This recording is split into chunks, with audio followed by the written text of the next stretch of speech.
Class 11th। Good morning student. आज हम लोग आरोह का 3rd चैप्टर पढ़ेंगे, ठीक है ना। अप्पू के साथ 2.5 साल, ये हमारा 3rd चैप्टर है। अप्पू के साथ 2.5 साल। इसमें इसके लेखक हैं सत्यजीत राय। आप लोगों ने जैसे कि इनका नाम सुना होगा, भारतीय सिनेमा को सबसे अधिक ऊंचाई प्रदान करने वाले सत्यजीत राय फर्स्ट नंबर में हुआ करते थे, ठीक है ना। इनके निर्देशन में सबसे पहली फिल्म बनी थी पथेर पांचाली, जो बंगाली फिल्म थी, 1955 में प्रदर्शित हुई थी और इसमें इन्होंने अंतर्राष्ट्रीय स्तर पर इन्हें प्रतिष्ठा प्राप्त हुई थी, ठीक है। इन्होंने फिल्म की विधा को समृद्ध नहीं किया, आगे मतलब बहुत ज़्यादा बढ़ाने की कोशिश नहीं की, ना किसी निर्देशकों और आलोचकों के बीच में अपने आप को विकसित करने का कार्य किया। उनका जो काम था, उनकी ज़्यादातर फिल्में साहित्यिक कृतियों पर आधारित होती थीं। वो अपनी पसंदीदा साहित्यिक फिल्म, अधिकतर जो अपनी उनकी साहित्यिक फिल्में हुआ करती थी वो कैसी होती थी, बांग्ला में ही हुआ करती थी, ठीक है ना। और हिंदी के प्रेमचंद की फिल्म तक उनकी फिल्म शामिल हुआ करती थी कि हिंदी में ज़्यादातर अगर बनाए तो वो प्रेमचंद जी की कहानियों के आधार पर अपनी जो भी फिल्में बनाते थे उसमें उनके आधार पर बनाते थे, ठीक है। वो उसके अलावा उनका क्या था कि बंगला में बच्चों किशोरों के लिए लेखन का काम वो करते थे। उसमें बहुत ही उनका मन लगता था, छोटी छोटी कहानियाँ लिखते थे जिसमें उन्हें रोमांच आता था। रोमांच मीन्स आनंद आने लगा था, मज़ा आता था। वो जो भी कहानियाँ लिखते थे, जैसे पेड़ पौधे, पशु पक्षी और प्राकृतिक दृश्य, बच्चों की दृश्य, इसमें उनको सबसे अधिक आनंद आता था। तो उन्होंने जो ये कहानी लिखी अप्पू के साथ 2.5 साल, ये संस्मरण किस पथेर पांचाली फिल्म के अनुभव से संबंधित है कि इस फिल्म में लेखक का क्या क्या अनुभव हुआ, लेखक ने किस किस प्रकार के अनुभव किए, कैसी कैसी घटनाएं घटी। तो उसका निर्माण उन्होंने इतिहास में एक बहुत बड़ी घटना के रूप में दर्ज है, ठीक है ना। अप्पू के साथ 2.5 साल, इससे फिल्म के सृजन में मतलब उन्होंने कि कितनी व्याकरण संबंधी बारीकियां थीं इस कहानी में।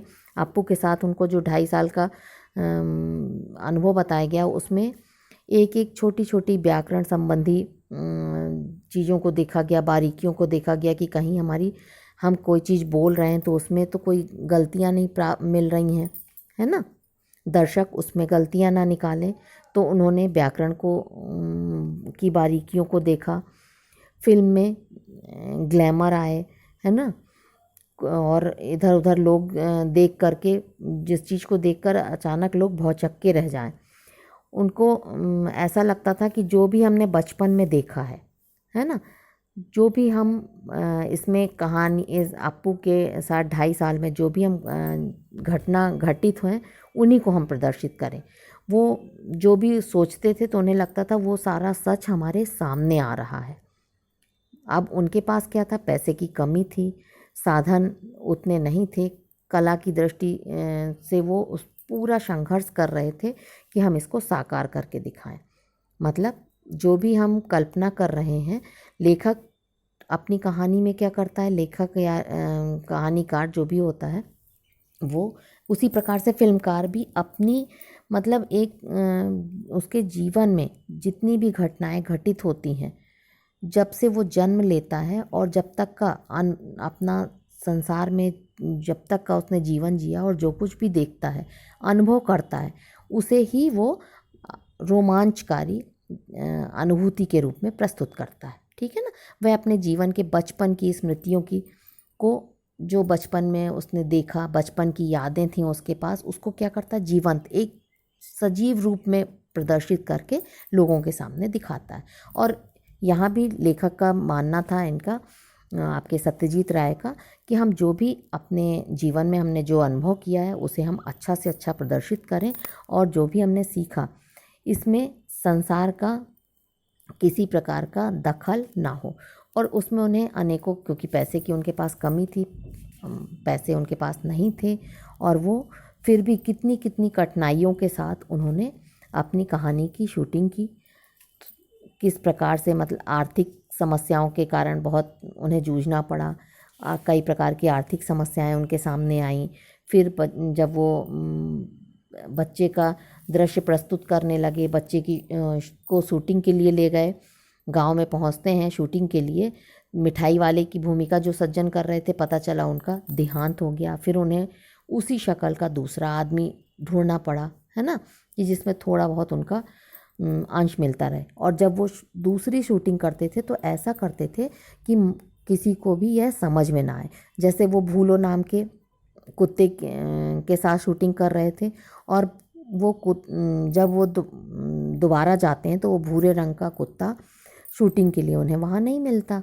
और जब वो नहीं मिलता तब वो उसी से मिलता जुलता एक कुत्ता, दूसरा कुत्ता ढूंढते हैं, ताकि किसी को भी हमारी ये पथेर पांचाली की शूटिंग जो हम कर रहे हैं इसमें किसी को भी यह पता ना चलने पाए कि यह कुत्ता वह नहीं है, दूसरा है ना।